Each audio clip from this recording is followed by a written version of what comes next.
दोस्तों शादी के मैं जब 3 दिन ही बीते थे और अदिति अपने कमरे से चीखती हुई बाहर निकलती है और वो दौड़कर भागने लगती है। वो इतना तेज दौड़ती है कि सीधा स्टेशन ही पहुंचती है। वो स्टेशन पहुंचकर सीधे अपने मायके के एक टिकट करवाती है और अपने मायके पहुंच जाती है। जब वो मायके जाती है तो अपने परिजनों के पास वो चीख चीख कर रोने लगती है और अपनी दास्तां अपने परिजनों से बयां करने लगती है। दोस्तों आखिर ऐसा क्या हुआ था अदिति के साथ कि उस रात वो चीख चीख कर रोने लगती है। दोस्तों सुहाग रात के पहले दिन ही जो अदिति का पति है वो अपनी पत्नी से बोलता है कि मेरी तबीयत खराब है, आज मैं तुम्हारे साथ नहीं सो सकता हूँ, आज तुम अकेले ही सो जाओ। फिर अदिति भी सोचने लगती है कि आखिर ये ऐसे क्यों बोल रहे हैं। फिर अपनी सास से पूछताछ करती है, अपनी सास से पूछती है कि आखिर मेरे जो पति हैं वो मेरे साथ सोना क्यों नहीं चाहते हैं।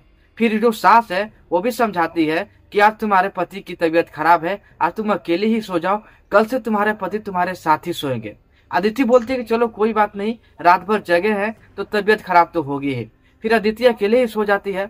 लेकिन वो जो सास है वो सास अपनी बहू को बोलती है कि तुम रात में कमरे की कुंडी को लगाना मत, कमरा रात में खुला ही छोड़ देना, क्योंकि रात में तुम्हारे पति भी तुम्हारे रूम में जा सकते हैं।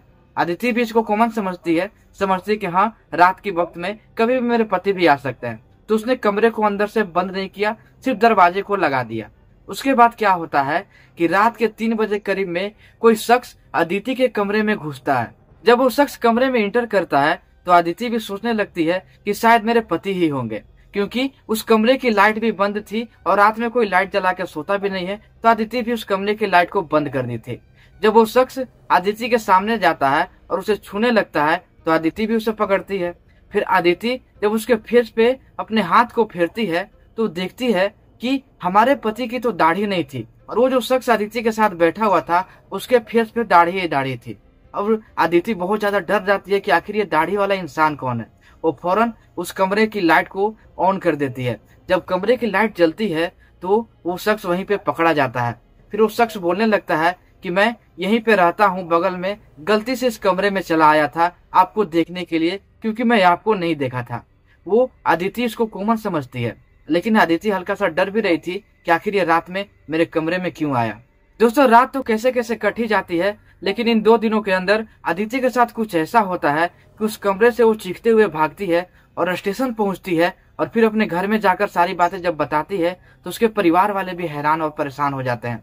दोस्तों चलिए वीडियो में आगे बढ़ते हैं, लेकिन वीडियो में आगे बढ़ने से पहले दोस्तों मेरी एक छोटी सी रिक्वेस्ट आपसे यही रहती है कि वीडियो को अपना प्यार जरूर से दिखाना। दोस्तों हमारी फैमिली 5000 की हो गई है। आप लोगों की मदद से, आप लोगों के प्यार की मदद से हमारी फैमिली और भी बढ़ सकती है। तो दोस्तों वीडियो को लाइक करके चैनल को सब्सक्राइब जरूर से कर लेना। तो चलो इस कहानी को शुरू से शुरू करते हैं। तो दोस्तों ये कहानी पश्चिम बंगाल की है। पश्चिम बंगाल में अदिति की शादी होती है, लेकिन सुहाग रात वाले दिन अदिति के साथ कुछ बहुत ही अजीब सा होता है।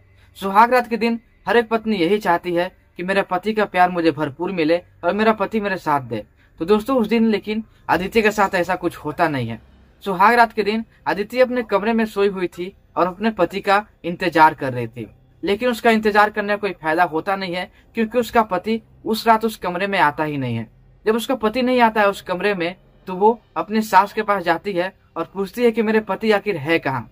दोस्तों उसकी जो सास होती है वो अदिति को समझाते हुए बोलती है कि तुम्हारे पति की तबीयत बहुत ही खराब है, तुम्हारे पति कोई और कमरे में सोए हुए हैं, तुम्हारे साथ वो सुबह मिलेंगे और तुमसे बातें करेंगे।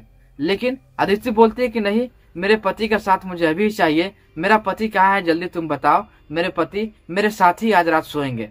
लेकिन उसकी सास जो होती है अपनी बहू को मना करती है और बोलती है कि नहीं, तुम आज अकेले ही सोना, लेकिन जब तुम अंदर कमरे में सोना तो कमरे की कुंडी को बंद मत करना, दरवाजे को खोलकर ही सोना। अदिति को यह बात थोड़ा लटपटा लगता है, क्योंकि आखिर वो कमरे को खोलने के लिए बात कर रही थी और एक अकेली औरत एक कमरे में सोई हुई है और रात के वक्त जब कमरे का दरवाजा खुला रहेगा तो कोई भी अंदर आ सकता है।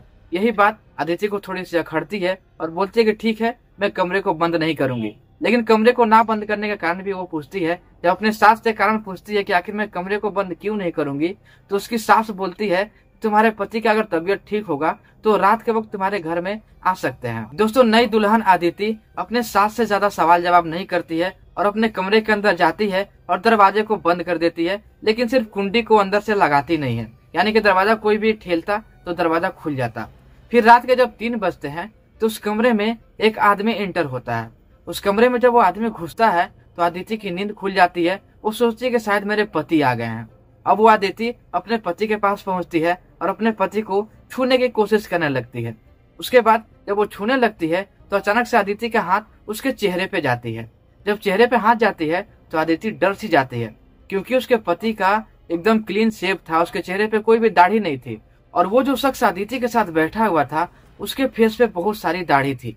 तो अदिति डर जाती है कि आखिर ये दाढ़ी वाला इंसान मेरे कमरे में कौन है। दोस्तों, उस कमरे की लाइट बंद थी, उसीलिए अदिति उस शख्स को पहचान नहीं पाती है। अपने वो बिस्तर से नीचे उतरती है और फौरन लाइट को चालू कर देती है। जब वो लाइट ऑन होती है तो अदिति उस शख्स को देखकर डर जाती है। अदिति पूछ पड़ती है कि आखिर तुम हो कौन। दोस्तों, वो शख्स बोल पड़ता है अदिति को कि मैं दूर का रिश्तेदार हूँ, उसीलिए मैं इस कमरे में चला आया तुम्हें देखने के लिए। मैंने क्योंकि तुमको देखा नहीं था उसीलिए मैं चला आया। तो वो अदिति इस बात को ज्यादा सीरियस नहीं लेती है और फिर उस आदमी को वहां से निकाल देती है। बोलती है कि इस वक्त रात के 3 बज रहे हैं, तुम मेरे कमरे से चले जाओ, नहीं तो कोई देखेगा तो गलत सा शक करेगा। वो शख्स उस कमरे से उस वक्त तो निकल जाता है। फिर दोस्तों, जब रात ढलती है, फिर सुबह होती है, फिर वो जो अदिति है अपने पति के पास जाती है और बोलती है कि आखिर आप रात के वक्त में मेरे कमरे में सोने क्यों नहीं आए। उसके पति बोलता है कि मैं रात में इसलिए नहीं आया था क्योंकि मेरी तबीयत खराब थी और मैं मेहमानों के साथ ही सो गया था। अब अदिति इस बात को ज्यादा सीरियस नहीं लेती है और बोलती है कि ठीक है, कोई बात नहीं, अब तो तुम्हारी तबीयत ठीक है ना।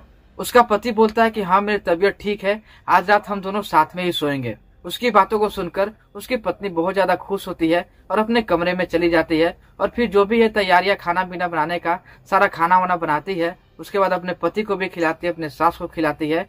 फिर दोस्तों, जब खाना हो जाता है तो अपने पति को वो बोलती है कि चलो अब हम लोग सोते हैं।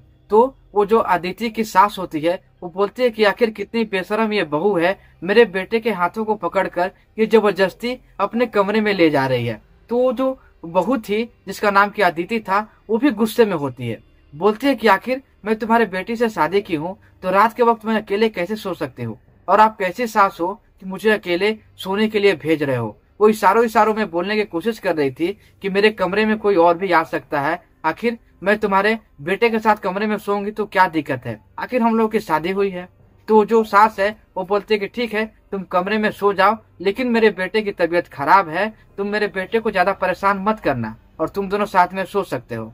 अब जो अदिति है वो अपने सास को बोल पड़ती है कि मेरे पति की तबीयत बिल्कुल ही सही है, वो मेरे साथ ही सोएंगे। और उसके बाद वो अपने पति को अपने कमरे में ले जाती है। फिर दोस्तों, जब रात होने लगती है तो अपने पति से वो बातें करने की कोशिश करती है, अपने पति के हाथों को पकड़ती है।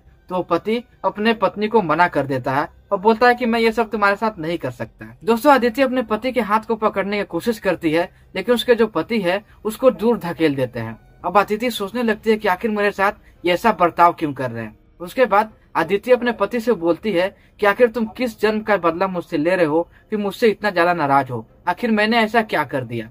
अब उसका पति ये बोल पड़ता है कि अगर तुम्हारे अंदर सुनने की ताकत है तो मेरी बातों को तुम सुन सकती हो। तो अदिति बोलती है कि मैं सुन सकती हूँ, बोलो आखिर तुम्हें परेशानी क्या है।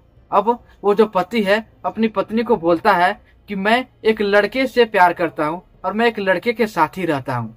अदिति जब अपने पति की बातों को सुनती है तो मानो उसके पैरों के तले जमीनी खिसक गई हो। आखिर ये सोचने वाली बात है दोस्तों, आखिर जब वो शख्स किसी लड़के से प्यार कर रहा था, उसको लड़के वाली प्रॉब्लम थी, तो आखिर उस लड़की की जिंदगी उसने बर्बाद क्यों की। दोस्तों, जो अदिति का पति है अपनी पत्नी को सारी बातें बताता है। उसके बाद वो कमरे से बाहर निकल जाता है। दोस्तों, उसका पति तो कमरे से बाहर निकल जाता है। फिर ये जो अदिति है अपने कमरे में सोकर रोने लगती है और अपने किस्मत को ही कोसने लगती है। उसके बाद कुछ देरों के बाद ही एक शख्स उस कमरे में आता है।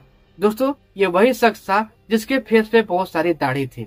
जब वो शख्स उस कमरे में आता है तो अदिति उससे बोलने लगती है कि आखिर तुम फिर मेरे कमरे में क्यों चले आए। अब वो शख्स मानता नहीं है और अदिति के साथ जबरदस्ती करने की कोशिश करने लगता है। दोस्तों, उस शख्स को उस कमरे में देखकर अदिति चीखने लगती है, चिल्लाने लगती है, लेकिन अदिति की आवाजों को ना ही उसकी सास सुनती है और ना ही उसका पति उन आवाजों को सुनता है और ना ही अदिति की कोई मदद हो पाती है। अब अदिति रात भर ऐसे ही चीखने लगती है। उसके बाद जैसी ही सुबह होती है वो फौरन दौड़कर स्टेशन पहुंचती है और एक टिकट कटवाती है और सीधा अपने मायके पहुंच जाती है।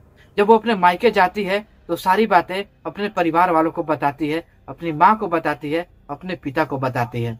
उसके बाद उसके पिता भी गुस्से में आते हैं और वो फौरन थाने पर जाते हैं और एक FIR दर्ज करवाते हैं। उसी दूल्हे के खिलाफ। और फिर पुलिस वाले जब उसके पास पहुंचते हैं, उसके घर पहुंचते हैं, तो सारी बातों को उसका जो पति है वो भी बताता है। दरअसल दोस्तों, उसका पति पुलिस वालों को बोलता है कि मैं शादी नहीं करना चाहता था, लेकिन मेरे माता पिता मेरे जबरदस्ती शादी कर दिए हैं। मैं एक लड़के से प्यार करता हूँ और एक लड़के के साथ ही रहना चाहता हूँ। दोस्तों, पुलिस वाले भी उसके माता पिता को बहुत ज्यादा डांटते हैं, फटकारते हैं और बोलते हैं कि जब तुम्हारे बेटे में प्रॉब्लम थी तो इस लड़की की जिंदगी आखिर तुमने बर्बाद क्यों की। दोस्तों, आदित्य के माता पिता भी उस दूल्हे के माता पिता से बोलते हैं कि आखिर मेरे बेटी की तुमने जिंदगी बर्बाद की है। अगर मैं कहीं और इसकी शादी करूंगा तो कोई भी यही बोलेगा कि लड़की में ही कमी थी, उसी कारण से इसकी तलाक हो गई है।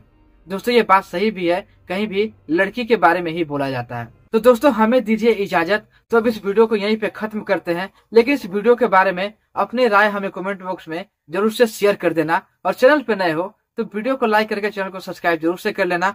तो मिलता हूँ किसी ऐसी ही नई कहानी, नई स्टोरी के साथ। तब तक के लिए अपना ध्यान रखिए, सेफ रहे, सतर्क रहे और अपने घरों में ही रहें।